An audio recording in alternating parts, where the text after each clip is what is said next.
Vamos embora. Ok? Então, estamos começando a oficina do Clube de Programação no dia 5 de outubro de 2021. Né? Estamos aí no mês de muitos eventos importantes na programação competitiva, né? A Mundial acabou de acontecer, inclusive, né? A final mundial do CPC. A Rússia levou de novo, né? Faz parte. Nós temos aí já a semana que vem acontecendo a primeira maratona de programação do Sul. Então, se você ainda não se inscreveu, você tem que correr se inscrever. Né? As inscrições são até sábado agora. Então, se você não se inscreveu, monta um time e se inscreve. Né? Nós temos já confirmado o patrocínio da Mendelix, que vai doar um exemplar do Competitive Programming Info, né? O tanto o livro 1 quanto o livro 2, a cada um dos 3 integrantes do primeiro time colocado. É um livro que não tem e-book disponível, é um livro caro, né? Acho que dá quase $50 mais shipping, os 2 exemplares. Então, é um baita prêmio muito legal, porque é um livro muito completo, com tudo que tem, né? É o novo Loremount para programação competitiva. Então, um patrocínio muito bacana na Mendelix. Estamos em contato com pelo menos outras 2 empresas que vão também fornecer prêmios aí para os participantes. Nós estamos abrindo para muitas empresas, porque o que eu considero mais importante nessa questão do patrocínio da Maratona do Sul nem é tanto os prêmios que eles possam dar para os melhores colocados, mas especialmente porque vai acontecer, e os times inscritos vão receber, inclusive, informação por e-mail sobre como isso vai acontecer, mas vai acontecer uma live, uma reunião, né, das empresas com os competidores inscritos. Então, vocês vão poder conhecer as empresas, elas vão falar um pouquinho como que funciona o trabalho nelas, né, carreira, essas coisas, e vocês vão poder tirar dúvidas, conversar e estabelecer esse contato com vocês, né, que isso pode, inclusive, abrir oportunidades super legais aí para vocês, profissionais e estágio. Eu acho isso até mais importante do que os eventuais prêmios que as empresas vão poder generosamente e gentilmente conceder para vocês. Claro que por isso eu também não estou abrindo para muitas empresas assim, né, só para algumas mais selecionadas, para ficar com mais tempo ali na live, né, por empresa, para vocês conversarem com eles, tá? Então, realmente, oportunidade imperdível, inscrição gratuita, vai até sábado agora, as inscrições.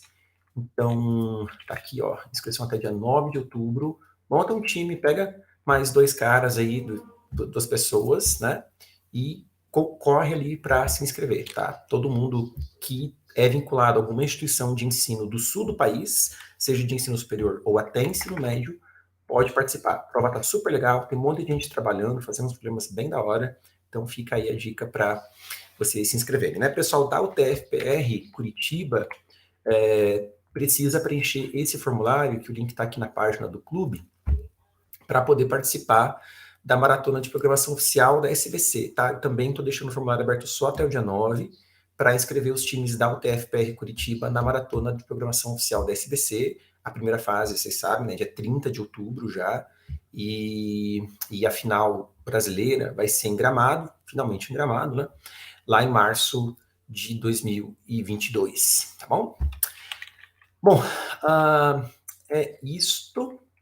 Eu não sei se tem alguma coisa para falar aqui mais sobre as maratonas, eu acho que o recado está dado. Eu vou pedir para todo mundo que está assistindo a oficina registrar a presença. Hoje a gente não vai ter oficina regular, infelizmente a gente vai ter só a Hora Mais Epsilon Júnior. Então você chega lá na planilha de programação e coloca a sua presença, né? Registra a sua presença na Hora Júnior, né? Aba aí da planilha correspondente à semana do dia 5 de outubro, tá bom? Então, todo mundo coloca a sua presença lá para a gente poder contabilizar quem está participando. Bom, vamos começar. Eu vou dedicar hoje, então, a Hora Mais Epsilon Júnior para a gente começar a falar sobre problemas que envolvem um assunto super importante, né? Um assunto que a gente até demorou para conseguir chegar nele, mas finalmente chegamos e vamos começar a falar hoje sobre grafos, tá bom? Então, alguns problemas ali foram elencados, inclusive, para a gente conversar sobre grafos. Ops, eu estou na página errada. são os problemas URI 1902, URI 1952 e URI 1955. Tá? Eu poderia ter escolhido problemas um pouco mais tradicionais, né? Um pouco mais, digamos assim, straightforward, mais diretos nos algoritmos de grafos ou nos jeitos mais clássicos de trabalhar com grafos. Mas eu optei por não. Eu optei por escolher 3 problemas que brincam um pouco com a modelagem, brincam um pouco com o jeito de representar gráfico. Quer dizer, cada problema ali não é, sei lá, esse problema aqui, o 1902, é um problema de DFS. Ele é um problema de DFS, mas ele é uma DFS bem particular, porque envolve ali não só, você tem um código de DFS pronto no caderninho, copiar e colar. Mas envolve você entender o que um código de DFS faz, e mais, envolve você entender também um pouco da estrutura do grafo, que é passada na descrição do problema, e tentar inferir alguma propriedade estrutural teórica, de teoria dos grafos, sobre as peculiaridades do grafo do problema, e aí tirar uma solução com uma DFS modificada. Então, cada problema desses tem alguma modificação em cima daquilo que é clássico. Por exemplo, você não vai fazer o clássico, o feijão com arroz primeiro, para depois a gente começar a fazer o macarrão? Não. A gente vai começar já fazendo o macarrão e uma coisa um pouco mais sofisticada. Claro que vocês vão ter outras oportunidades, especialmente no treino, que vai ser passado para vocês fazerem durante a semana, também vai ter ali o feijão com arroz mais para vocês praticarem, mas justamente porque é muito difícil numa competição de programação, sei lá, ter um problema que é uma aplicação direta, feijão com arroz, de um algoritmo em grafos ou de uma modelagem em grafos. As coisas não são assim, né? Geralmente tem uma modificação que você vai ter que fazer no algoritmo, tem detalhes estrutural que você vai ter que inferir sobre o grafo, sempre tem alguma coisinha a mais. Então é importante também a gente exercitar, entender o feijão com arroz, mas eu nem vou perder tempo implementando o feijão com arroz, a gente vai falar sobre o feijão com arroz, mas eu não vou perder tempo implementando, e também praticar e exercitar essas outras habilidades de modelagem, de modificações, de variantes, etc., porque tudo isso que nos faz, de fato, começar a dominar o conteúdo do jeito que é esperado. Né? Porque mais importa você... mais do que apenas saber copiar e colar um código ou reproduzir um método, mais importa você, de fato, imergir no tipo de pensamento computacional sobre aquele conteúdo que te leve a você criar os seus métodos, você criar os seus algoritmos, você criar os seus procedimentos, e é isso que tem sido cada vez mais valorizado, não só no mundo da programação competitiva, né, mas especialmente tem sido valorizado no mundo da programação competitiva, porque isso é cada vez mais valorizado e cada vez mais necessário na academia e na indústria. Tá bom? Então, antes de abrir o primeiro problema aqui, vamos falar algumas coisinhas básicas, né, sobre grafos, para quem nunca ouviu falar sobre grafos, ou para quem sabe muito pouco. Não que a gente vá aqui se aprofundar muito também em teoria dos grafos, eu vou só chamar a atenção para alguns elementos básicos, tá? Então, o que é um grafo? Um grafo é uma estrutura que consiste em vértices, que a gente costuma representar aí por pontos dispostos no plano, ou às vezes círculos, enfim. Então, a gente tem esses pontos, né, que representam aí os vértices, e a gente tem ligações entre esses pontos, que são as arestas do grafo. Né? Então, tipicamente, a gente está interessado na estrutura dessas ligações e, às vezes, pouco interessado no modo particular como você desenha essas relações. Então, para efeitos teóricos, né, este grafo aqui, deixa eu desenhar ele assim, este grafo aqui, que é o grafo completo com 4 vértices, né, o K4, ele é o mesmo grafo que este grafo aqui, né? O grafo completo com 4 vértices, ou os grafos são isomorfos, né? Quer dizer, não importa muito o jeito como você desenha, mas o que importa mesmo é a mesma estrutura que as ligações, que as arestas entre os vértices têm, ok? Então aqui 4 vértices, todos conectados entre si, 4 vértices todos conectados entre si, com arestas aqui, percebam que essas arestas não têm direção, né? São arestas não dirigidas, então o grafo é não dirigido, porque todas as suas arestas são não dirigidas, e não tenho laços, né? Não tem aresta de um vértice para ele mesmo. Então, esses grafos assim, que são não dirigidos e que não tem laços, a gente costuma até chamar de grafo simples. Mas uma aresta pode ter direção, a gente pode botar direção numa aresta, a gente pode criar, às vezes, laços, né, uma aresta de um vértice para ele mesmo, a gente pode criar arestas paralelas entre o mesmo par de vértices, né, arestas paralelas ou arestas múltiplas entre o mesmo par de vértices. Enfim, tem várias variantes aí com as quais a gente consegue trabalhar, a gente precisa trabalhar, quando trata de grafos, tudo bem? Então, esses são os conceitos mais elementares e básicos aí de vértices, arestas, para a gente começar a conversar. Como que a gente representa um grafo computacionalmente? Bom, existem vários jeitos, e eu vou entrar no detalhe particular de como representar cada um dos jeitos, conforme a gente for abordando os problemas. E aí eu vou comentar a questão da representação computacional, tá? Num primeiro momento, a gente vai ficar apenas com a estrutura teórica, ok? Bom, se você só tem um grafo lá, deixa eu pegar esse grafo aqui.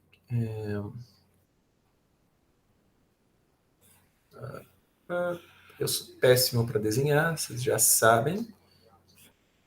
Então, tudo bem. Esse grafo aqui é o grafo de Peterson. É um grafo famoso aí, tem bastantes propriedades interessantes sobre ele.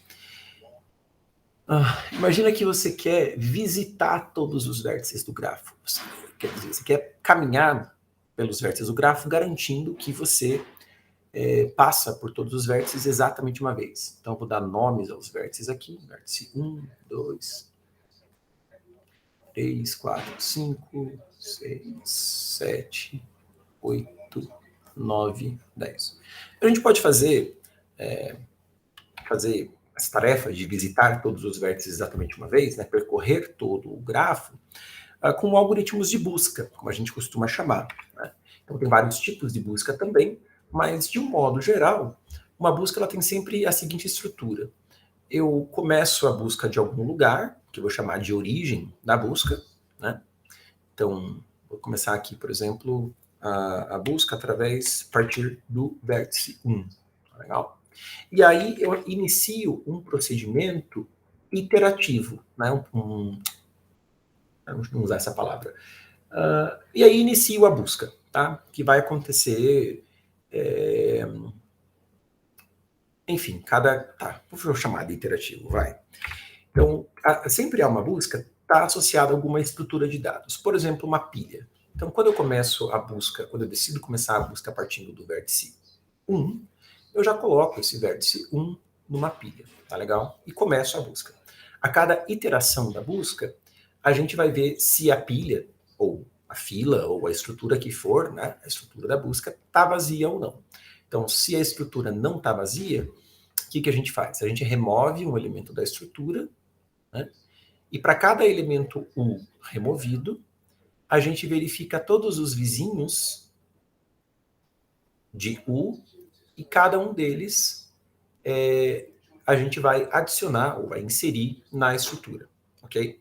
Com o cuidado de evitar, né, que um elemento que já tenha sido visitado seja inserido de novo na estrutura, né, porque a gente quer visitar cada elemento apenas uma vez. Então, por isso é importante a gente sempre marcar como visitado, né, fazer uma marcação nos vértices que já foram visitados, para que quando eles forem considerados novamente, né, e eles com certeza, muito provavelmente vão ser considerados novamente, a gente não os insira novamente nessa estrutura que está gerenciando ainda os vértices que a gente precisa visitar. Então, por exemplo, deixa eu fazer um exemplo concreto aqui. Eu não costumo fazer exemplos concretos aqui no clube, mas dessa vez eu vou fazer.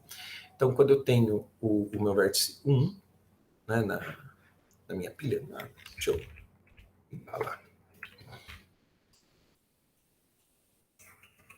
Coloquei o vértice 1 na pilha. E agora o vértice 1 vai sair da pilha. Quando ele sai da pilha, eu marco ele como visitado e coloco na pilha os vértices 2, 7 e 5. Né? Ou 2, 5, 7. Eu vou desenhar um traço aqui, vai ser mais rápido. Aí o vértice 7 é o vértice que sai da pilha. O vértice da vez a sair da pilha. E ele vai colocar na pilha os vizinhos dele, né? Que são os vértices 9 e 10 e o 1. Né? Só que veja que o 1 já foi visitado. Então ele não vai ser empilhado novamente. Tudo bem? Então ele vai colocar na pilha apenas os vértices 9 e 10. Então, o 1 já foi visitado, o 7 já foi visitado. E assim eu sigo, tá? Não vou seguir até o final aqui, procedimento de busca, mas com isso eu vou visitando os vértices, ok? Esse é o procedimento genérico de uma busca em grafos. Algumas observações aí. Tá? Existem vários jeitos de fazer busca, dependendo da estrutura que a gente utiliza. Se a gente utiliza uma pilha, como eu comentei com vocês aqui, né? Essa busca a gente costuma chamar de DFS, Depth First Search, né? Ou em português, busca em profundidade. Por que tem esse nome? Como a gente está usando uma pilha para fazer a busca, né? Então cada vértice U, na sua vez de ser visitado, de ser buscado, vai disparar uma DFS para cada um dos seus vizinhos. No caso particular da DFS, que é com uma pilha, a gente não costuma, não é tradição empilhar todos os vizinhos para daí disparar a DFS para o cara que está no topo. Na verdade, o que a gente faz, a gente até pode utilizar, por exemplo, a pilha do próprio sistema operacional, do processo, né, que está rodando o sistema operacional, para rodar a DFS, não precisa implementar uma pilha ou não precisa pegar uma pilha do C++, você pode pegar a própria pilha do processo e através de recursão você roda a busca. Então, isso tem o efeito de que ao invés de empilhar todos os vizinhos do U, eu na verdade vou pegar um dos vizinhos do U e já vou disparar a DFS sobre ele, quer dizer, é colocar na pilha e já vai remover, né? E à medida que eu... E com isso, eu vou buscando eu vou explorando os caminhos sempre em profundidade, quer dizer, eu vou explorando os caminhos até não conseguir mais, e aí ocorre o que a gente chama de backtracking, né? Quando eu tenho um vértice aqui, que todos os vizinhos dele já foram visitados, são ancestrais aqui, desse vértice na pilha, aí eu começo o processo de backtracking, eu começo a voltar para o pai desse vértice U aqui, na busca, né? O pai foi o cara que abriu, que disparou a DFS desse U, e eu começo a considerar os próximos vizinhos. E assim vou subindo, né? E voltando até que consigo, enfim, visitar o grafo todo. O desenho ficou terrível aqui, mas é só para tentar fazer vocês abstraírem, visualizarem essa estrutura que tem a DFS, né? E por isso que ela se chama busca em profundidade, porque a gente tem a tendência de explorar em profundidade um caminho até o final e a gente começa voltando, né? E a gente volta sempre até o ponto mais inferior aqui nessa busca, né? Onde ainda tenha um vizinho que não foi explorado. Então a gente volta por esse vértice aqui para começar a explorar os caminhos por lá, né? E faz o backtracking e voltando cada vez até esgotar, visitar, né, toda a vizinhança de cada um desses vértices aqui que foram visitados nesse ramo da busca. Tá? Então, esse é uma DFS, ela é bastante interessante por vários motivos. Primeiro que a estrutura de pilha que está implícita aí na DFS é uma estrutura muito poderosa e a gente consegue fazer muita coisa legal com ela. Isso depois a gente até vai comentar, vai ver até uma variante da DFS, que é o algoritmo de Itarian, que a gente vai estudar já no próximo Aura Júnior, que explora todo o poder que tem a estrutura da pilha que a gente utiliza, né, para rodar a DFS em cima dela. Além disso, o código da DFS, assim, se o teu objetivo é apenas visitar os vértices do grafo, né, apenas saber coisas sobre o grafo a partir de uma de uma busca por todos os vértices, a DFS é um código muito curto, é um código simples, é fácil de você codar sem maiores complicações, né? Então, é uma das vantagens de a gente utilizar a DFS. Existe uma outra busca simples também, que é a BFS, e ela tem uma vantagenzinha em relação à DFS. A BFS é a busca em que a gente utiliza não uma pilha, mas uma fila, né? Ela é a Breadth First Search. Então, a ideia de uma busca em largura é a gente utilizar uma fila. Então, cada vértice buscado vai enfileirar todos os seus vizinhos, né? Então, aí eu enfileiro todos os vizinhos, aí sai da fila o cara que está na vez de ser visitado. Então, vai sair, por exemplo, esse vizinho aqui. Aí ele vai enfileirar todos os seus vizinhos, só que antes de que os vizinhos desse vértice V aqui sejam visitados, eu vou visitar o próximo vizinho do U, V1, V2, V3, etc. Isso faz com que, deixa eu tentar desenhar de um outro jeito, lembram que na busca por profundidade, né, eu falei que a gente tinha esse comportamento de explorar um caminho até não conseguir mais, e ir voltando, e ir voltando, e ir voltando, né? Esse era o jeito de a gente passear por visitar um grafo, né? Quando a gente faz a busca em profundidade, é assim que a gente vai explorando, né, o grafo com uma DFS. No caso da BFS, como a gente está utilizando uma pilha, essa visitação ela acontece meio que em camadas. Então, primeiro a gente vai visitar todos os vértices que estão juntinho ali da origem da busca, né, os que estão à distância 1 da origem da busca, para daí começar a visitar todos os vértices que estão à distância 2, depois todos os vértices que estão à distância 3. A expansão da busca no grafo se dá em largura, né, por isso o nome busca em largura, e a gente consegue, inclusive quando visita um vértice, saber com certeza qual que é a distância desse vértice em número de arestas, né, em relação à origem da busca. Então, se eu sei que o pai desse vértice na busca tem distância 2, ele está no nível 2 da busca, na camada 2 da busca, então esse vértice aqui, na hora que ele é visitado, eu sei que a distância dele em relação à origem da busca é 3, e assim a gente vai expandindo em largura a busca, né, sobre o grafo e consegue saber, inclusive, consegue calcular, inclusive, as distâncias com exatidão, né? Coisa que não é verdade sobre a DFS. É difícil, bom, a não ser que o grafo tenha alguma propriedade muito particular, tipo ser uma árvore, né? A gente não consegue usar uma DFS para calcular as distâncias, né, dos vértices. Eu posso, sei lá, ter buscado aqui esse vértice V a partir dessa origem 1, então eu vou achar que a distância dele é 3, só que, na verdade, esse vértice V, ele era um vizinho do U. O que acontece é que ele não foi o primeiro vizinho a ser buscado, e foi visitado, né, muito depois, aqui, de um jeito muito mais distante do vértice U,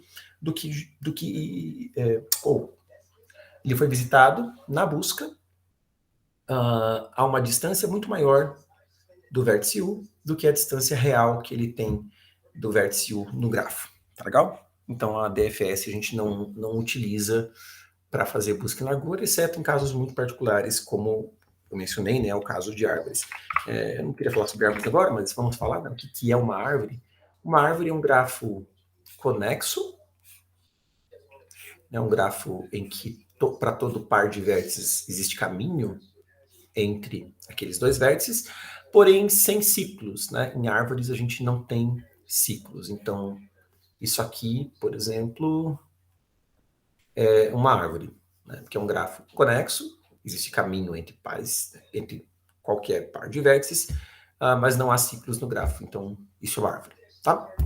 Em fato, existe um único caminho entre cada par de vértices, né? Justamente porque não tem ciclos, então a gente consegue também definir a árvore equivalentemente com essa propriedade, quer dizer, um grafo em que para todo par de vértices eu tenho exatamente um caminho. Isso nos leva a ter várias propriedades interessantes, né, sobre sobre as árvores, como, por exemplo, que até a distância entre vértices possa ser calculado em qualquer busca, né? Que não importa se você está usando uma DFS ou uma BFS, a gente consegue saber a distância tranquilamente, porque você não tem ciclos, então você não tem mais de um caminho para explorar. Todo o caminho que você encontrar no grafo é um caminho único, então tá tudo bem, ok? Chega de teoria. Não sei se alguém tem alguma coisa para falar, para perguntar sobre grafos. Ninguém está aí com a câmera ligada. Só o Fernando comigo aqui. Beleza? Então eu vou começar a fazer o primeiro problema. Né? Já gastei meia hora da oficina aí apresentando o conteúdo bem sucintamente e a gente vai continuar explorando o conteúdo nos problemas, tá? Inclusive sobre representação computacional, né? Porque eu não falei sobre representação computacional, então a gente vai ver isso nos problemas, tá bom? O primeiro problema que a gente vai fazer com grafos e... Ops. Oh, meu Deus do céu. Cliquei em alguma coisa que eu não devia ter clicado.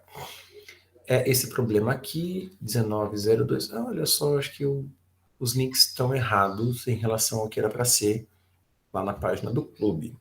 Não é a primeira vez que eu faço isso, hein? É o 1902.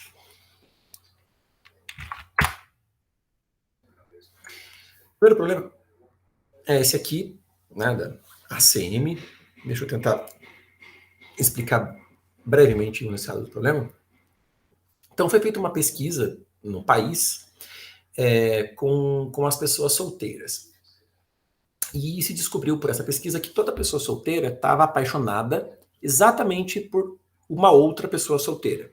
Tá? Exatamente uma outra pessoa solteira. Aí, o objetivo da ACM, dessa associação aí, para casamentos consistentes, é formar casamentos.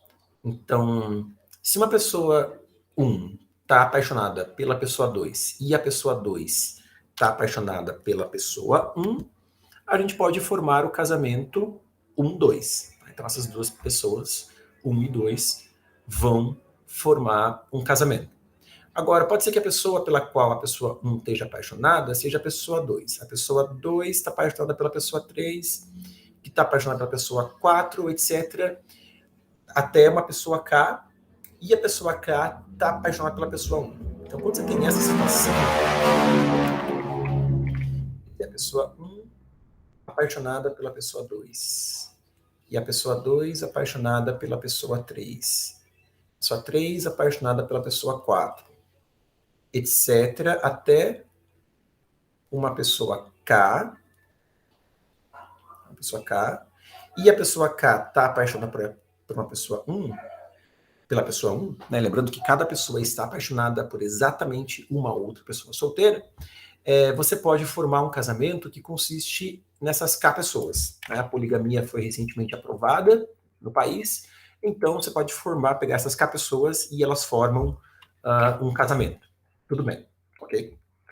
Então a pergunta aqui é qual que é o maior número de casamentos que a gente consegue formar, dadas essas regras, tá? Tem dois exemplos, deixa eu montar os dois exemplos aqui. Por exemplo, o Carlos está apaixonado pela Carla.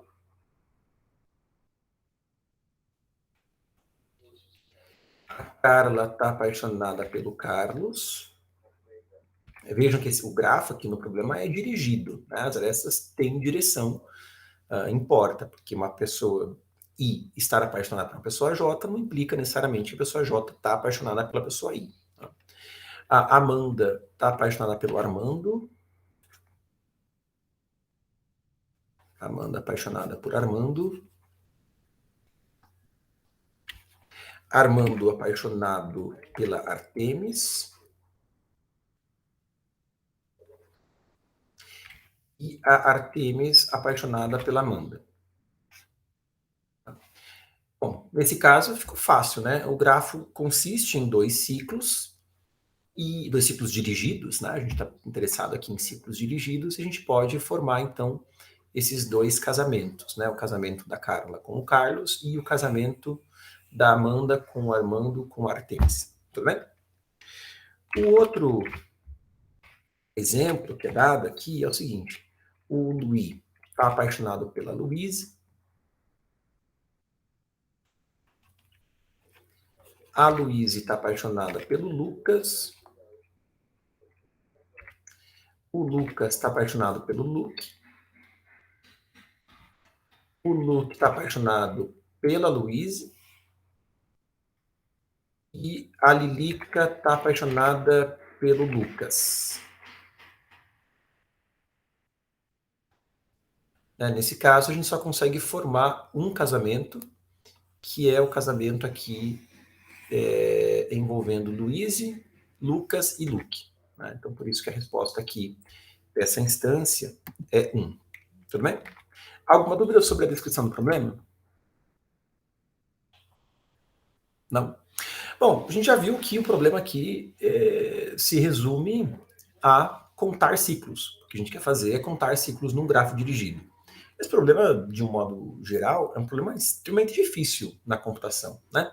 Se um grafo dirigido qualquer, ele pode ter um número exponencial de ciclos. E se você quer achar todos esses ciclos, contar todos os ciclos, isso é uma tarefa bastante difícil, né? Uma tarefa aí que a gente não sabe fazer de um jeito eficiente. No entanto, este grafo aqui, ele é muito particular, muito particular. Esse grafo ele tem a propriedade de que cada vértice U tem o grau de saída, né, que a gente chama grau de um vértice, é o número de arestas que incidem naquele vértice. No caso de grafos dirigidos, a gente pode falar do grau de saída, que é o D mais de U, ou até no grau de chegada, que é o D menos de U. No caso desse grafo aqui, a gente tem a propriedade de que o grau de saída de todo vértice é exatamente igual a 1. Se é exatamente igual a 1, o que a gente pode inferir sobre o jeitão desse grafo, né? Sobre as propriedades estruturais desse grafo. Não é um grafo qualquer, né? É um grafo que o fato de todo vértice obrigatoriamente ter grau de saída 1, isso nos dá muita informação sobre a estrutura do grafo, né?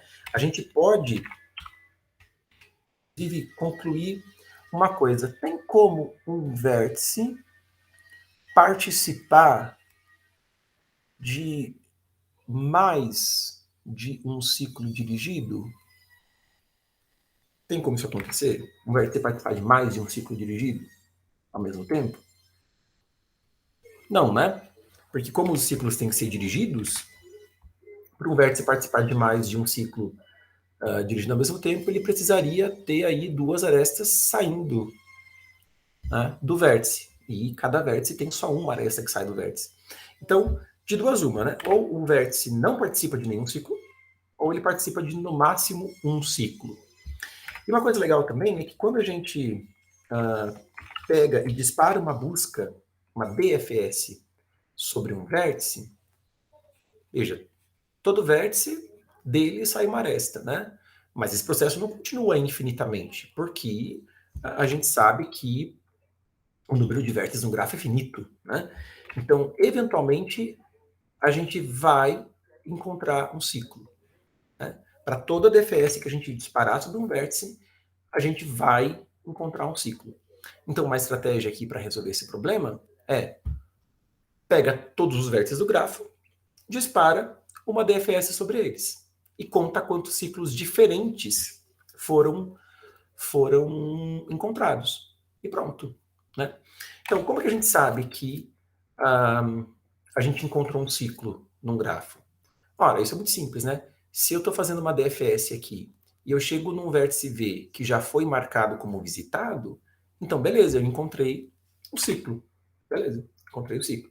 Agora, como é que eu sei que um vértice.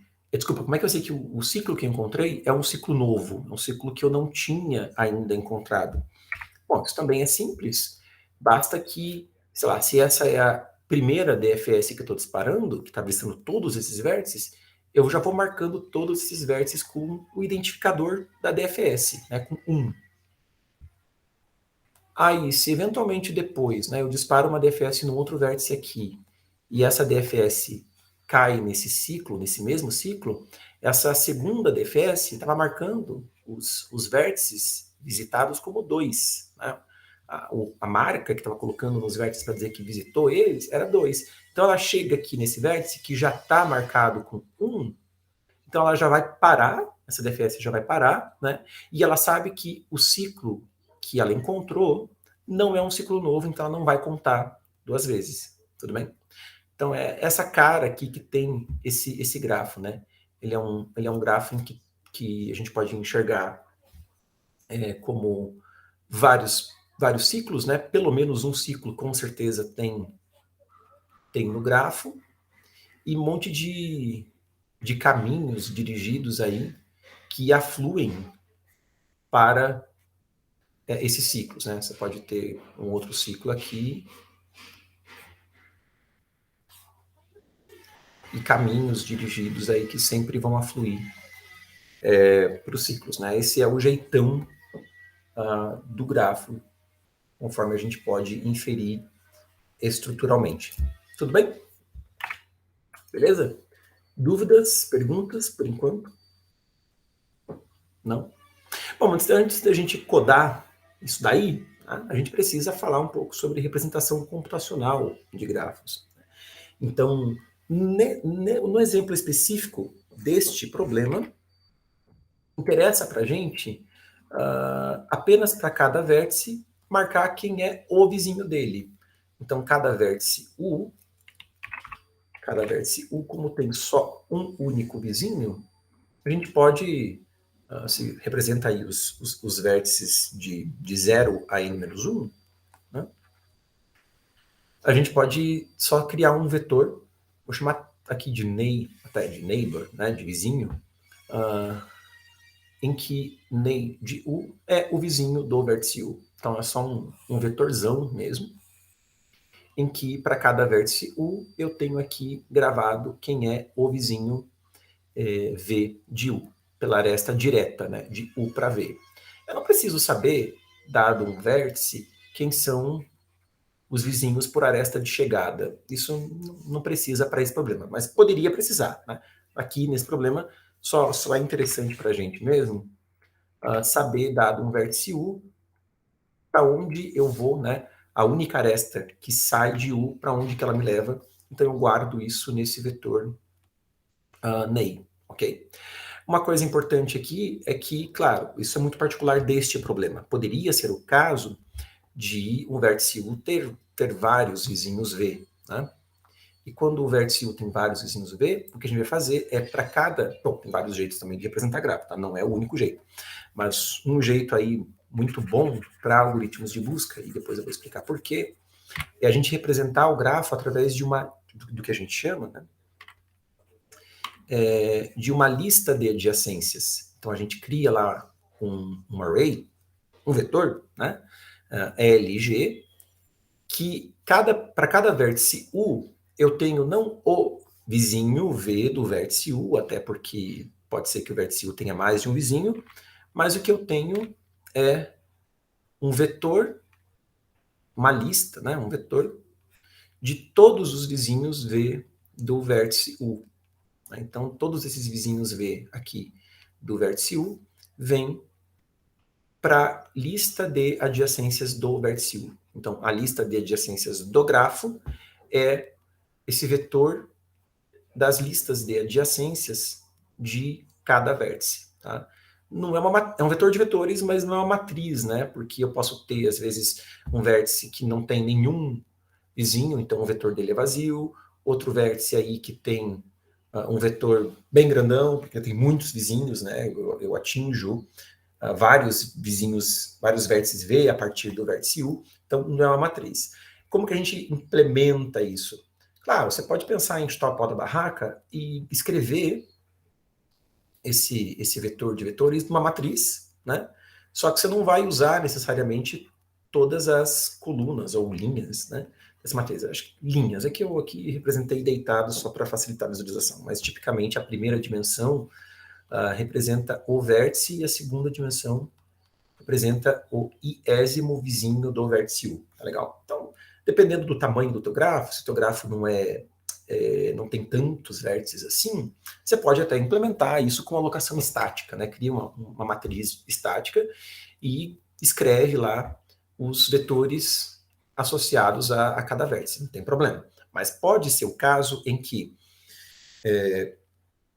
o número de vértices n ao quadrado é muito grande, mas o número de arestas que você garantidamente tem no grafo não é tão grande assim. Quer dizer, eu poderia ter representado, pagar o espaço suficiente para um espaço de memória, né, que é a soma de todos os tamanhos desses vetores. Isso não seria um problema para mim, para fazer computação, né, nessa quantidade de informação.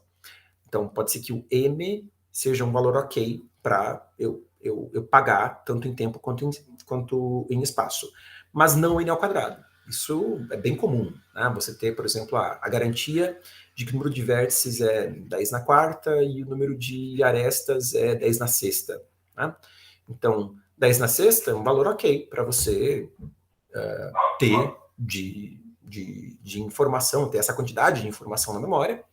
Porém, 10 na quarta ao quadrado é 10 na oitava. Isso já é bastante coisa, né? 10 na oitava já é 100 vezes mais do que 10 na sexta. Então, talvez você não consiga se dar ao luxo de pagar esse espaço quadrático. E lembrando que um espaço quadrático precisa de um tempo quadrático também para você escrever naquele espaço, né?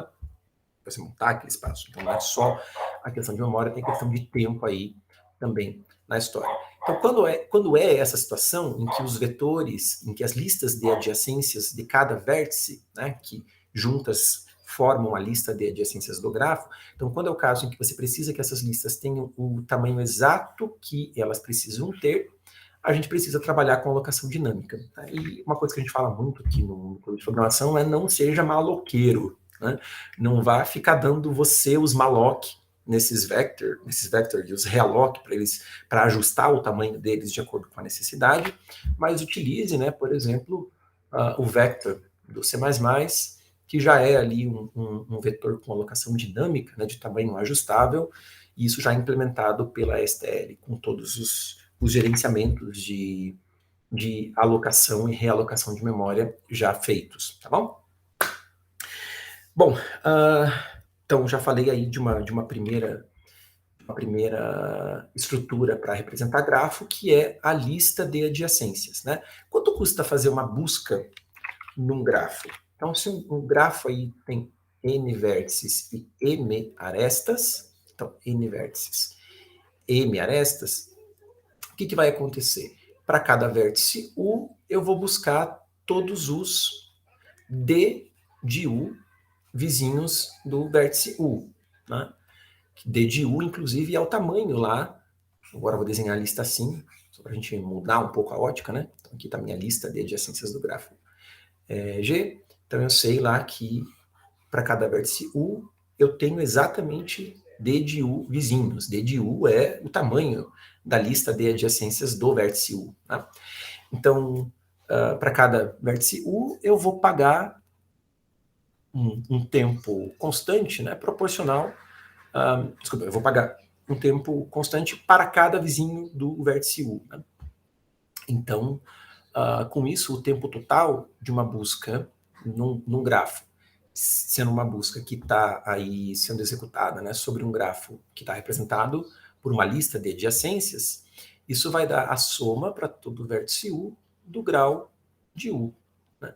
O que é essa soma? Quando eu conto o grau de todo o vértice. Bom, quando eu estou contando o grau de todo o vértice, percebam que cada aresta do grafo ela vai ser contada duas vezes, né?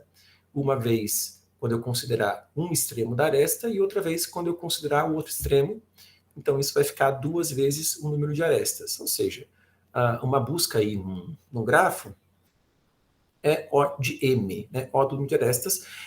Aqui eu estou supondo que o grafo é conexo. Né? Se o grafo é conexo, eu sei que o número de arestas ele é pelo menos assintoticamente, né, pelo menos assintoticamente linear no número de vértices. A rigor, a gente pode até falar algo um pouco mais exato, né, se o grafo é conexo, o número de arestas ele precisa ser pelo menos n-1.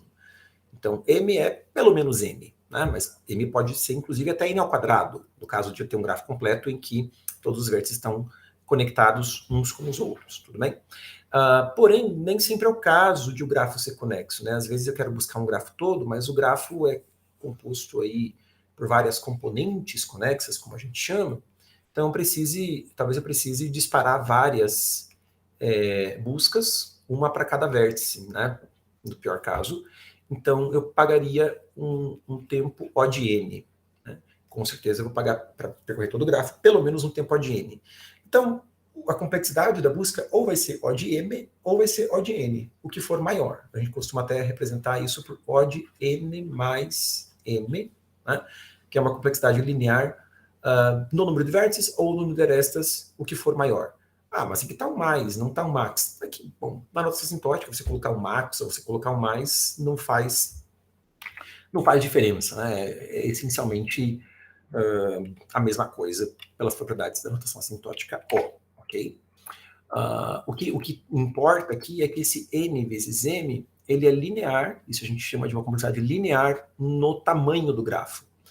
Veja, quando a gente fala complexidade de algoritmos, né, a gente sempre está falando de uma função que representa o custo daquele algoritmo em relação ao tamanho da entrada. O tamanho da entrada, quando a gente está falando de um grafo, não é só o número de vértices, né? O tamanho da entrada é o número de arestas e mais o número de vértices. A gente precisa representar as arestas também do grafo em memória. Então, se um algoritmo tem complexidade O de n mais m, ele é um algoritmo linear no tamanho do grafo. Ele é linear no tamanho da representação do grafo na memória. Tá ok? Beleza? Uau! Ainda não codamos nenhuma linha de código, né? Mas tudo bem, essas coisas todas eram importantes para eu falar. Vamos voltar para o nosso problema. No nosso problema a gente não tem aí muita informação na entrada. O que a gente sabe é que a entrada consiste em no máximo 10 na quinta linhas. Cada linha diz respeito a exatamente um vértice, porque cada linha descreve uma aresta. Né? Então a gente sabe que são no máximo 10 na quinta vértices. Cada vértice tem um vizinho, exatamente um vizinho, por aresta de saída. Né? Então o número de vértices é 10 na quinta, o número de arestas também é 10 na quinta, e, portanto, a gente vai, para rodar uma busca nesse grafo, a gente vai executar 10 na quinta operações, que é super tranquilo de rodar em 1 segundo. Tá ok? Tem ainda um problema adicional aqui, porque os vértices são passados como nomes, né? Não como números, e aí a gente consegue, usando, por exemplo, um map, fazer a transformação desses nomes para inteiros mesmo, né? De 0 até n-1. Veja que o próprio número de vértices a gente vai descobrir dinamicamente, né? De acordo com o número de linhas na entrada, que a gente vai descobrir o número de vértices, mas à medida que a gente vai conhecendo novos vértices, a gente vai mapeando com o map para cada nome de vértice para o devido identificador aí entre 0 e o número de vértices menos 1. Tá legal? Dúvidas, perguntas? Não? Bom, hoje, como programei só a hora júnior, né? Programei só a hora júnior por 2 motivos. Uma, porque eu não consegui terminar de preparar o problema que eu queria para a oficina regular. E outra, porque como é a primeira hora júnior sobre grafos, eu já previ mesmo demorar um pouco mais nela, assim como eu demorei também mais um pouco na hora júnior da semana passada, né? Também justo, o Raul falou justo, isso aí, para a gente vencer um pouco mais rápido a nossa jornada de iniciação ao clube de programação. Então, vamos dedicar aí umas duas horas para a hora júnior de hoje, né? O Epsilon vai ser grande, de novo, para a gente fazer os 3 problemas que foram elencados ali, tá? Então, não tenho vergonha de perguntar alguma coisa, se tem muita gente nova no clube de programação, né? Se não entendeu alguma coisa, pode perguntar. Ah, mas eu não entendi esse detalhe aqui que o professor falou, mas acho que é porque esse negócio é muito avançado para mim, eu sou muito iniciante, então eu nem vou tumultuar a oficina perguntando. Nada disso, tá? Pergunta, sua dúvida, não importa qual seja. Esses conceitos que eu estou passando aqui de grafos hoje, especialmente hoje, são conceitos bem preliminares mesmo de grafos. Isso aqui não é avançado demais para você. Você que pensa que é avançado demais para você, mas não é. Para você ter ideia, né, esse tipo de conteúdo desses algoritmos que a gente está vendo são, inclusive, cobrados na OBI, que é uma competição aí para estudantes do ensino médio, né? Então, são os conceitos e os algoritmos mais básicos de grafos, os códigos são simples, isso é para estudante do ensino médio. Então, se acontecer de alguma coisa no meio do caminho e você não entender, não tem problema nenhum em você não entender. levanta a mão ou abre o microfone mesmo, né? A gente não precisa ter vergonha aqui entre nós. Abre o microfone, pergunta e a gente vai tentar esclarecer sua dúvida ou tentar explicar as coisas de um jeito, às vezes, um pouco mais devagar, com um pouco mais de exemplo, um pouco menos abstrato, né? Porque é isso daí. O Raul falou que, e boa parte, acho que é bom entender a intuição mesmo que você não consiga reproduzir formalmente. É isso aí, né? Então, entender também a explicação, a intuição do que a gente está fazendo é sempre importante, né? Mesmo que às vezes, na hora de você reproduzir os detalhes, um detalhe ou outro ali, você acabe não conseguindo desenvolver sozinho, mas se o overall, pelo menos, né, entrou na tua cabeça, com o tempo os detalhes vão se assentando. Sempre que a gente aprende uma coisa nova, é assim, né? A gente não tem ainda a experiência com o conceito. Então, quando a gente é exposto a um mundo muito novo, a gente pode, num primeiro momento, até entender, achar que entendeu as coisas panoramicamente, depois, quando põe a mão na massa, quando vai fazer os exercícios, vai fazer os problemas do treino, começa a perceber as coisas que a gente não entendeu. Por quê? Porque a gente não domina ainda direito aquele conteúdo. Né? A gente acabou de ser introduzido aquele conteúdo, então é super normal, nos detalhes, a gente começar a descobrir dúvidas, descobrir coisas que a gente não sabia que tinha aquelas dúvidas, né? Normal. Mas com o tempo, a gente vai ganhando mais experiência e vai ficando mais versado sobre o assunto e vai entendendo melhor o assunto. Super normal. Isso a gente só ganha com a prática, né? Por isso sempre a importância de as oficinas caminharem lado a lado com os treinos, né? Não faz sentido um modelo em que vocês só assistem as coisas. Vocês também precisam pôr a mão na massa, vocês também precisam treinar. Então, viu a oficina, pega teu time e faz os problemas do treino. Isso é super importante, claro, de acordo com a sua disponibilidade, de acordo com os seus interesses, de acordo com os seus objetivos, mas o aprendizado só vai acontecer mesmo na hora que você põe a mão na massa, e estuda, e, enfim, e pratica. Bom, vamos lá, vamos codar. Eu vou trocar aqui o modo de apresentação. Eu queria saber como que eu tiro esse negócio, que é mais uma coisa chata que fica entrando na minha frente. Algum dia eu vou descobrir. Acho que se eu clicasse em settings daria. Peraí, deixa eu ver. Aqui, settings.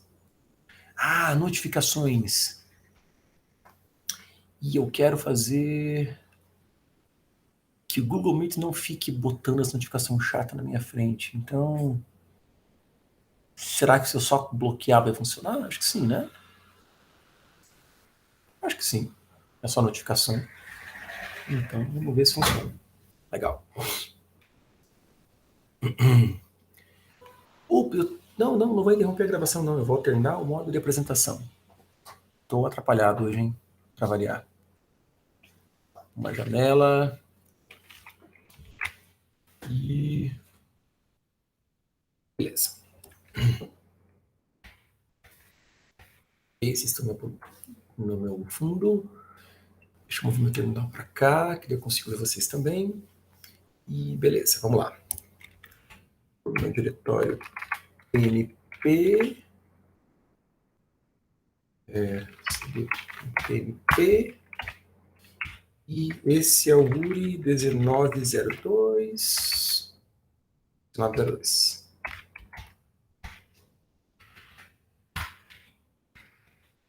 Bom.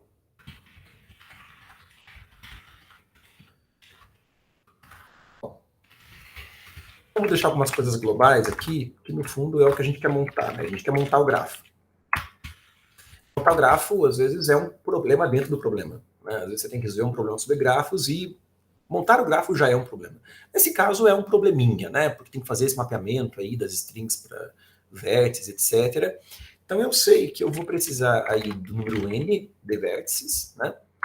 E vou precisar também de um vetor, que eu vou chamar de neighbor, né? Para cada vértice dizer ou guardar quem é o seu vizinho. O número de vértices é garantidamente no máximo 10 na quinta. Tá legal? Além disso, eu preciso desse mapeamento, né, desse mapeamento, desse map, que mapeie strings para vértices. Então, esse map eu vou chamar de string para vértice, S2U, né, ele mapeia uma string para um vértice que é um número inteiro. Os vértices vão ser aí números inteiros entre 0 e n-1. Tá legal? Então, beleza, vamos, como é que a gente vai fazer essa leitura, né? Cada linha da entrada são 2 nomes, são 2 strings, a gente não sabe nem de antemão o número de vértices, a gente vai descobrir isso dinamicamente. Então, a gente começa inicialmente com 0 vértices e sai processando a entrada, né? Lendo 2 strings, str1, str2, deixa eu declarar aqui. É garantido que as strings têm no máximo 10 caracteres, eu acho ali, vou botar 20. Vou conferir se é isso. 10 caracteres. Então, a gente lê aí as 2 strings, né, e bota isso dentro de um while. Enquanto tiver esse par de string na entrada, a gente vai criar mais uma aresta no grafo. A gente vai conhecer aí o vizinho de mais um vértice. Então, a primeira coisa é mapear esses 2 vértices, desculpa, essas 2 strings, str1 e str2, para 2 vértices que eu vou chamar aí de U e V, para poder criar a aresta do vértice U para o vértice V. Né? Não é porque essa linha está definindo quem que é o vizinho do vértice de nome str1 que esse nome já não apareceu antes na entrada, porque esse nome str1 já podia ser o vizinho de algum outro vértice que veio antes, né? Então pode ser que eu já tenha o número do vértice associado a essa string str1. Então eu tenho que tomar cuidado aqui, né? Eu tenho que, para cada uma dessas 2 strings, verificar se essa string já está no map. Se ela já está no map, eu só acesso o map e pego o identificador do vértice associado àquela string. E se ela não está no map, então quer dizer que eu conheci um vértice novo do grafo. Então eu vou atribuir a esse vértice novo o valor corrente de n. Né? Se eu conhecia que o grafo tinha n vértices, os identificadores até então eram de 0 a n-1. Então, n é o próximo valor disponível. Eu pego esse valor n e atribuo para esse novo vértice que eu conheci e incremento n. É isso que eu tenho que fazer, tudo bem? Então, vamos lá. Vou pegar esse map, né, stu.find, para procurar a string str1. O problema é que str1 é, na verdade, uma string do C, né? Não é uma string do C++. E o map tem que ser de string do C++, né? Não dá para fazer map de string do C. Tá, não dá. Dá, mas deixa quieto. É mais fácil fazer com string do C. Então, você podia ler a string 1 e a string 2 com C1, que é do C++ mesmo. Já li direto em 2 strings do C++. Eu, particularmente, não gosto do C1. Eu prefiro ler como string do C e depois converter para string do C++ desse jeito aqui. Ó. Eu declaro 2 strings S1 e S2 do C++, passando para o método construtor dessas 2 strings S1 e S2, as strings do C, str1 e str2. Eu prefiro fazer assim, porque eu realmente não gosto de C in, C out, tá? Aí eu vou pegar e procurar no map a string S1. Se eu não encontrar, quer dizer que find vai retornar o end do map. Né? Se for esse o caso, eu vou atribuir para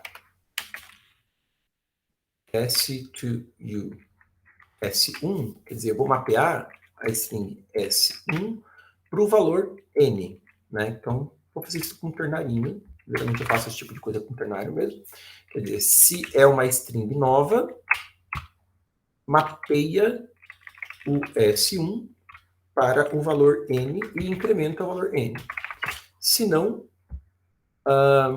você só vai, na verdade, pegar o valor que já estava. Não vai alterar esse valor. Tudo bem? E, na verdade, eu queria já pegar o valor e colocar no vértice U. Né? Falei que eu queria pegar os valores e colocar no vértice U. Acho que eu vou fazer o seguinte. Vou fazer essa atribuição que é dummy, né, que não faz nada, pega um valor e atribui para ele mesmo. Vou botar U aqui. E aqui dentro eu vou fazer a atribuição U S1 recebe N++. Quer dizer, se a string é nova, eu atribuo, eu mapeio ela para o valor de N, incremento N. Beleza? Se não, o valor que eu vou botar lá no vértice U é acessando o map para qual valor a string S1 está sendo mapeada pelo map. Tá legal? Em todo caso, eu termino essa linha e na variável U eu tenho gravado o vértice associado a string S1. Ok? Mesma coisa para o vértice V, em relação a string 2. Tá? Aí eu sei que eu tenho os vértices U e V. Alguma dúvida em relação a essa linha aí do map? Não? Bom, eu gosto muito de codar com ternário, né? Uma marca mesmo minha, mas você não precisa codar com ternário se você não se sente tão confortável para tanto, tá, pessoal? Isso é coisa muito pessoal. Né? Eu gosto do ternário, mas tem gente que não gosta tanto assim, enfim. Bom, o que eu tenho que fazer aqui é criar esta de U para ver no grafo. Quer dizer, eu descobri que o único vizinho do vértice U é o vértice V. Só isso, ponto. Mais nada. Ok? Nesse ponto do código, o grafo já está criado e eu já posso disparar, ou tentar disparar, uma DFS para cada vértice. Por que eu falo tentar disparar? Né? Porque pode ser que a primeira DFS que eu dispare, partindo do vértice 0, já visite todo mundo, por exemplo. Né? Então, o próximo vértice a ser considerado, o vértice 1, eu já vou ver que já foi visitado pela DFS anterior, né? E aí não vou disparar uma DFS a partir dele. Né? Então, sempre que eu vou começar uma DFS, a primeira coisa que a gente tem que fazer é inicializar essa flag, essa variávelzinha que está associada com a marcação de cada vértice. Né? Esse vetor de flags, que eu vou chamar aqui de visitado. E inicialmente nenhum vértice está visitado. Então eu vou lá e coloco 0 em todas as posições do vetor visitado, porque nenhum vértice está visitado. E aí eu vou começar então a percorrer todos os vértices do grafo, quer dizer, a considerar todos os vértices do grafo, de 0 a n-1, e para cada um deles, né, se ele não está visitado ainda, eu vou disparar uma DFS para ele. Na verdade, eu nem preciso fazer essa verificação se o vértice está visitado ou não, porque a primeira coisa que eu faço dentro de um código de DFS é verificar se o vértice já foi visitado ou não. Né? Isso é uma coisa que eu já vou fazer quando entrar lá dentro do código da DFS, eu já vou verificar se o vértice já foi visitado. Né? Então, eu não preciso fazer essa verificação aqui dentro desse for. Tá? E a DFS, ela vai me retornar, eu vou fazer, no caso particular desse programa, né, porque tipicamente a DFS não precisa retornar nada, você vai percorrer os vértices, você vai visitar os vértices. Mas aqui eu vou fazer a DFS retornar um valor que é 0,1, representando se a DFS encontrou um ciclo novo no grafo ou não. É porque toda DFS vai terminar num ciclo, com certeza, e a questão é saber se esse ciclo é um ciclo novo ou não. Porque daí a quantidade de ciclos que eu for encontrando, eu já vou contando, né, vou acumulando na uma variável de resposta, porque é aquilo que eu vou printar no final da execução do programa. Então, eu tenho uma variável aí de resposta, e o que eu vou fazer aqui é a resposta, vou acumular sobre a resposta 0 ou 1, né, dependendo se cada uma dessas DFS tiver encontrado um ciclo novo ou não. E no final eu vou imprimir a resposta, tá legal? Dúvidas, perguntas até aqui sobre a função main? Não? Então vamos lá fazer o nosso código de DFS. É uma DFS muito particular mesmo, porque é uma DFS em que a gente tem a partir de cada vértice U um único vizinho V, né? Então não precisa nem fazer um for para iterar sobre todos os vizinhos V do vértice U, porque é um único V que existe, né? Então é uma DFS, que seria um vértice U, e a gente vai visitar, ou vai tentar visitar esse vértice U. A primeira coisa que a gente faz no código do DFS, né, já falei isso, é verificar se aquele vértice já não foi visitado. Se já foi visitado, a gente não vai visitar de novo, né? Senão vai estragar, inclusive, a complexidade linear do nosso código. Vamos evitar a recomputação aí, né? Inclusive, se não fizesse essa verificação, a gente poderia entrar num ciclo, né? A gente entraria no ciclo com certeza, e o código não pararia nunca. Então a gente realmente precisa fazer essa verificação para saber se o vértice foi visitado ou não. Então o que eu faço aqui é, se já foi visitado, eu aborto a DFS, né? Não vou visitar de volta. E já sei, inclusive, já consigo saber, né, se esse ciclo que foi encontrado, porque se eu estou chegando num vértice que já foi visitado, é porque encontrei um ciclo, ok? Fato. Então a questão aqui é saber se esse ciclo que foi encontrado é um ciclo novo ou não, ou é um ciclo que eu já conhecia, né? E como é que eu vou saber disso? Bom, eu vou saber disso a partir do valor que tiver aqui nesse vértice, né? O rótulo com o qual eu marquei esse vértice como visitado, comparando com o rótulo que eu estou usando para rotular todos os vértices buscados nesta DFS aqui, né? Então, sei lá, se é a primeira DFS que eu estou realizando, eu vou rotular todos os vértices nessa DFS com 1, a segunda com 2, etc. Tá? Mas como é que eu vou saber aqui dentro dessa função DFS qual é o rótulo da vez que eu estou usando para marcar os vértices nesta DFS? Como é que eu vou saber? Eu não sei, eu tenho que fazer esse controle, né? Isso pode ser a partir, por exemplo, de uma variável global, que eu vou lá e seto, ou eu posso até passar como um parâmetro mesmo, né? Um parâmetro adicional aqui para DFS.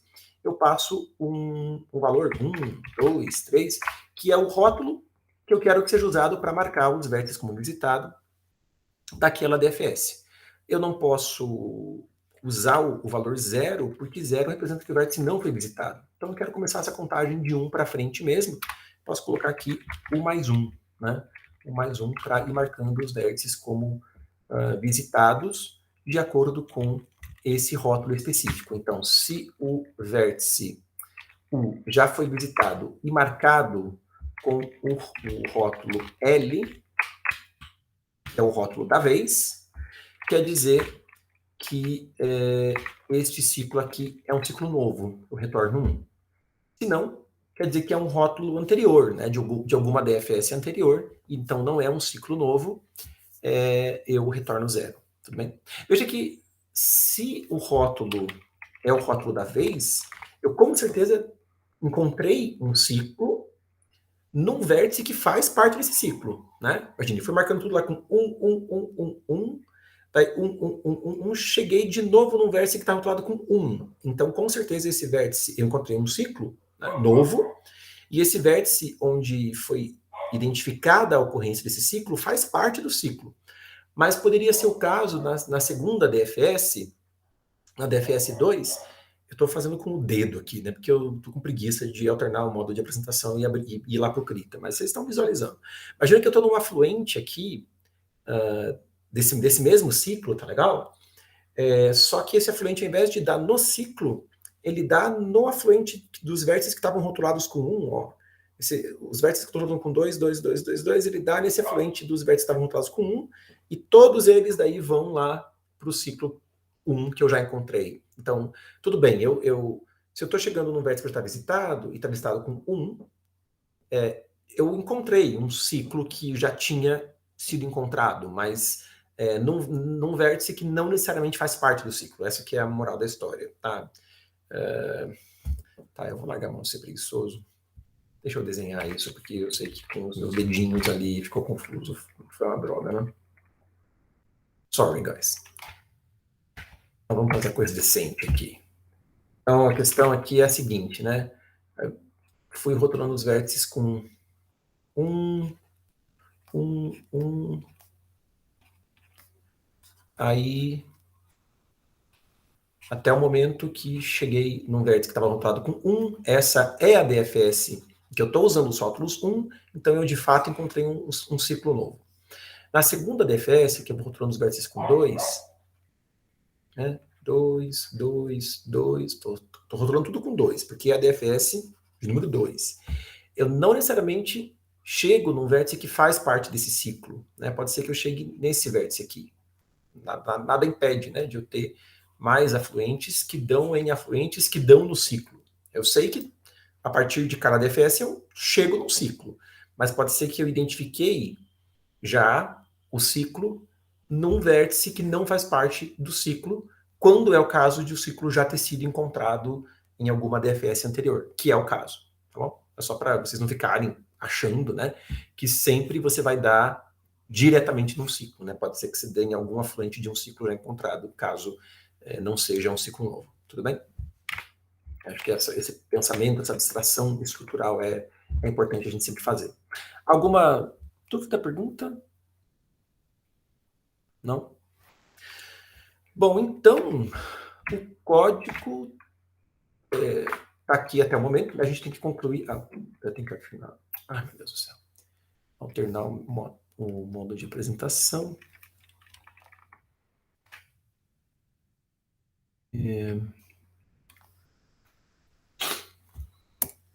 Agora, se o vértice não está visitado, se esse vértice U não está visitado, a gente vai visitar ele. A gente vai marcá-lo como visitado utilizando o rótulo da vez, que é o rótulo L. Né? E fazer o quê? Bom, vai disparar a DFS para o único vizinho que esse vértice U tem. Então, eu vou pegar a DFS NEI de U, que é o vizinho que o vértice U tem, e repassar o rótulo da vez. Essa DFS aqui vai retornar um valor 0 ou 1, né? Se a partir dela eu encontrei um ciclo, e esse valor que ela retornar, eu repasso para cima, para quem chamou, para quem disparou esta DFS aqui, a DFS corrente. Tá legal? Dúvidas, perguntas? Não? Quem falou alguma coisa ali? Daria para guardar o grau de entrada de cada vértice se o grau de entrada do ciclo fosse 1. Bom, você pode guardar o grau de entrada, mas não precisa, não é relevante. E você quer saber que é a primeira vez se o grau de entrada é 1. Isso não é verdade, você pode ter vários afluentes chegando no ciclo no mesmo vértice. Então, eu não sei se eu entendi direito sua estratégia, mas não me parece uma estratégia muito boa. Que grau de entrada é a quantidade de arestas que chegam no vértice? Talvez você queira falar de alguma outra coisa chamando de grau de entrada, não?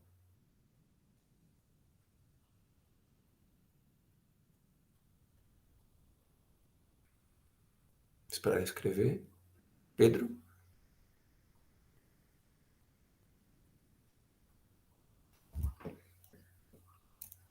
Não? Pedro? Acho que está escrevendo ainda. Opa. Acho que a ideia dele é só fazer essa verificação mesmo. Se for 0, é a primeira vez que visita. Bom, aí é marcar como visitado de acordo com quantas vezes aquele vértice já foi visitado. Essa é a tua ideia, né? Quer dizer, ao invés de eu marcar o vértice, usar como rótulo para visitar o vértice o número da DFS, que é o rótulo da vez, para todos os vértices daquela DFS, você marcar quantas vezes você já visitou, né? Contar o número de vezes que cada vértice está visitando. Não, isso é possível.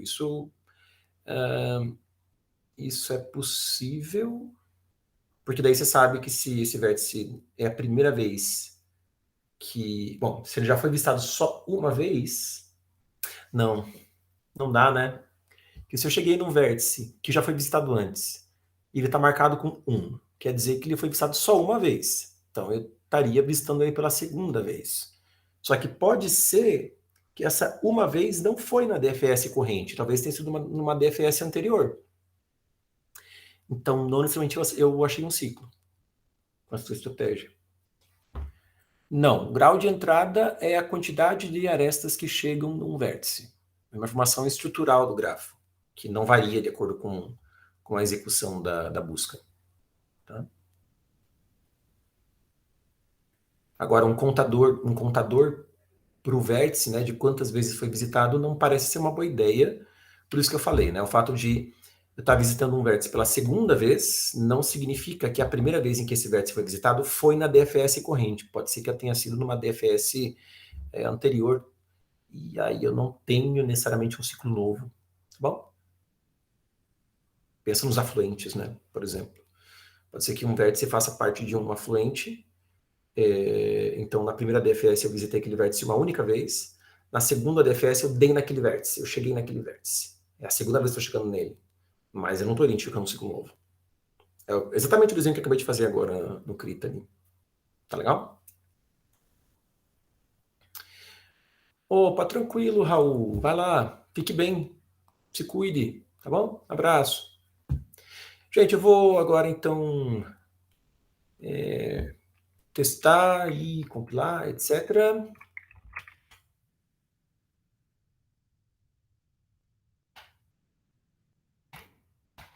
Estava, antes de começar aqui a oficina, estava numa outra reunião, eu saí no meio da reunião para entrar aqui, então também nem peguei um café. Eu acho que logo depois desse primeiro problema, já que a gente hoje não vai ter oficina regular, vou fazer um intervalo, a gente faz os outros dois problemas na segunda parte da nossa hora mais Epsilon Júnior, né? Faz uma parte 1, parte 2 da hora Júnior, que não é uma hora, para eu pegar um café também, que eu não estou sentindo o meu pensamento funcionando a todo vapor. Eu tenho, acho que, trabalhado demais para variar, né? Não crio juízo na minha vida, mas a gente vai chegando em graus de esgotamento. Eu sou bem engraçado, assim, fico nesse ritmo de trabalho louco, do tipo, acordo 5h30, 6 e já vou pro computador e vou dormir pelo menos 11 horas da noite, e geralmente trabalhando também de noite, né? Às vezes de noite eu paro de trabalhar antes das 11 da noite, eu trabalho, sei lá, até umas 9, e aí vou relaxar um pouquinho, mas na maior parte dos dias eu trabalho, tenho trabalhado os 3 turnos. Isso tem acontecido com uma frequência até um pouco grande demais.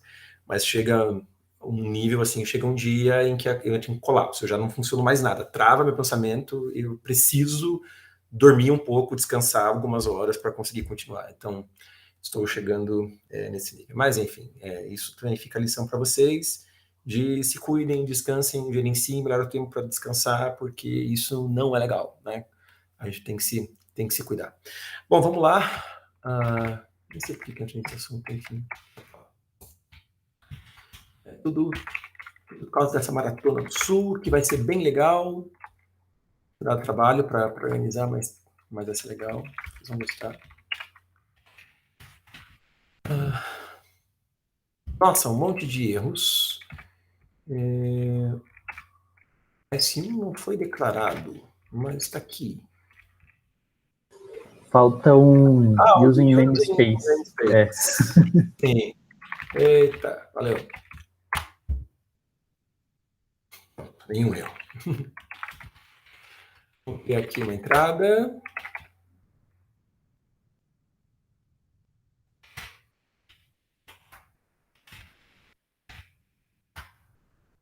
Dois. Beleza, é a resposta, né? No caso dos 2 ciclos mesmo. É a união disjunta de 2 ciclos dirigidos. Aqui. Também é a resposta. Vamos submeter.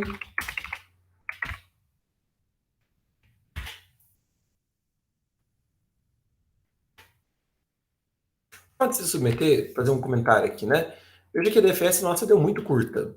Mas, tipicamente, uma DFS em um grafo mais normal, não tão específico quanto esse, não seria um código muito mais comprido, não, né? O que mudaria é que, ao invés aqui de disparar uma DFS para o único vizinho de U, a gente botaria essa linha aqui dentro de um for para disparar uma DFS para cada vizinho do U. Então, assim, não mudaria quase nada, tá, em relação a esse código super específico, tudo bem? Mas eu acho esse aqui um bom exemplo de problema, porque faz parte da resolução do problema não só a implementação do algoritmo de grafos, mas você tem que ter esse insight estrutural, né? Você tem que entender um pouco da estrutura do grafo para perceber qual é a cara desse grafo e aí fazer o casamento, né, da informação estrutural com a tua informação computacional, né? A tua bagagem algorítmica que você tem aí na tal Java de técnicas, ferramentas e algoritmos para poder compor a solução, que é muito simples, mas enfim, precisa dessa reflexão teórica inicialmente sobre a estrutura do grafo para poder fazer qualquer coisa. Né? Isso é muito legal. Internal error. Olha só. Uri. Oh, não. Não. Ele tá fora do ar, né? Eles estão migrando, inclusive, o portal agora. Não é mais Uri, vai se chamar alguma outra coisa. Caraca. Eu vou ter que entrar de novo. Esqueci o novo nome do Uri. Vai ser... Não é mais Uri. Vamos mudar o nome? Hã? Vamos mudar o nome? Vamos mudar. Eu vi isso em algum lugar. Não tem entrega. Mas antes da Maratona do Sul, não? Eu acho que sim, eles estão em mudança. Eu entrei no Uri por acaso e apareceu um aviso assim de que o Uri vai se chamar e falaram. Inclusive eu tinha já ficado sabendo porque rolou essa conversa no grupo do Comitê da Maratona do Sul. E aí quando eu entrei no Uri, coincidentemente a vez seguinte já apareceu o aviso para mim. Enfim. Eu acho que o endereço Uri Online vai continuar funcionando, claro. Né? Só vamos mudar o nome.